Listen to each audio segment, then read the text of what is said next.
Hi, this is the drawing and shading project and the back train camel. First, you'll divide your paper into 4 squares. Mine are kind of crooked, but I number my squares 1, 2, 3, and 4.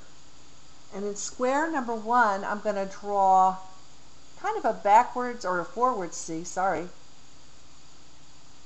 Square number 1, forward C. Then I cut it off there, like a oval, parallel line there. Then I'm going to go up and around with a J here that hooks to the backward C. And then I'm going to go on the other side of the backward C and go up and then make kind of a curved triangle. Next, I'm going to draw the letter J underneath this backward C all the way into square number 3. Backwards J. And then back up in square number 1, I'm going to do a sideways D that comes out of the curvy triangle there. Next, I'm going to draw an oval that goes through all 4 squares.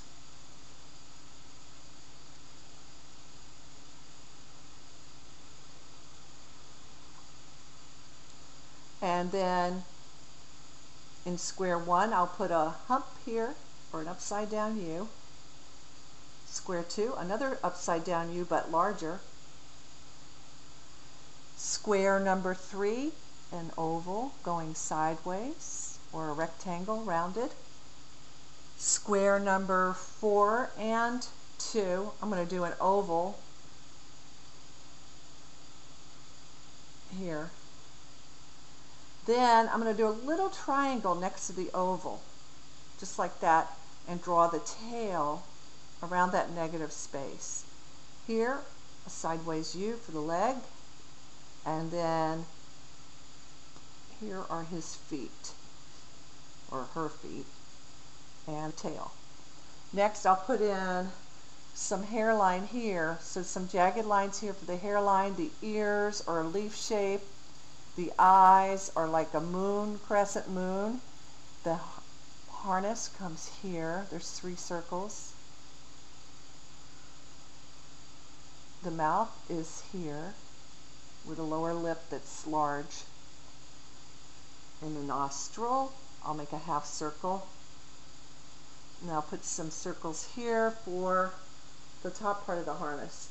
Now I'm going to shade with the same pencil. This is my ebony pencil. And I will shade with the darkest areas first. So I'm going to start in square number 1, and I'm going to work up and work my way down so I don't smear everything.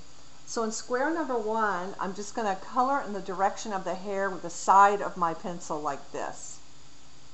So I just make those lines, curve, curve, curve, with the side of my pencil. The younger kids can, you can show them, but I don't know that they'll get it. The older kids will get it. So you use the side of your pencil for the top. Make it jagged because it's camel hair. And then color the inside of his ear. And then there's a dark area here. And what I do is I usually just kind of outline the areas that are dark and color them in like a coloring book. This is solid. You can barely see that ear now. And then dark underneath the harness. A little dark at the top. Here. And I'll put a little here under the lift so you can see. There.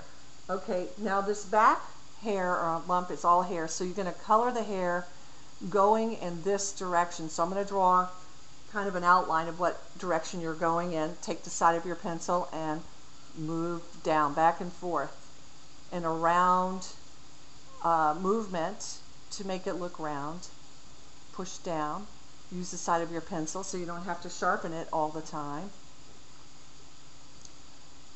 To make it even look more realistic, you can go in the opposite direction to give it more texture.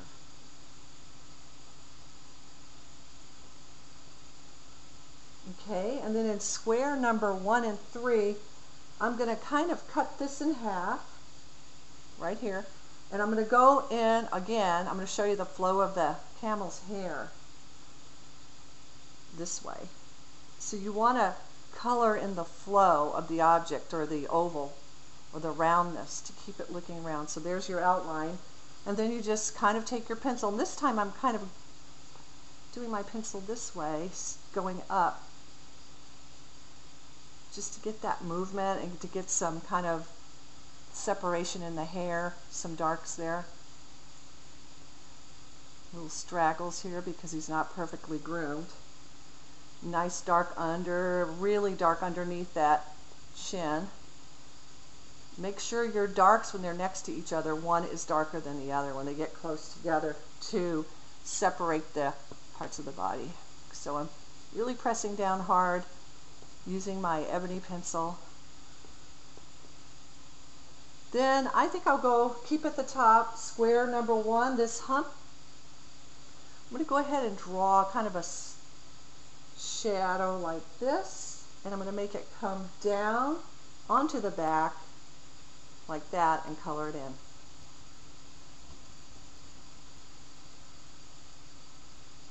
Oops.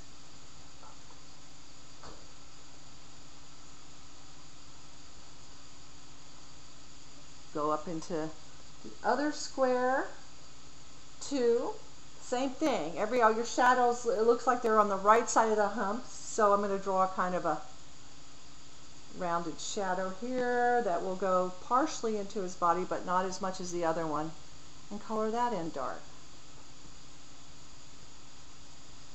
Using my whole arm, coloring really dark, pressing down. This builds their fine motor, the shading. Then next we're going to go, in the next segment we'll go all the way down with the rest of our darks.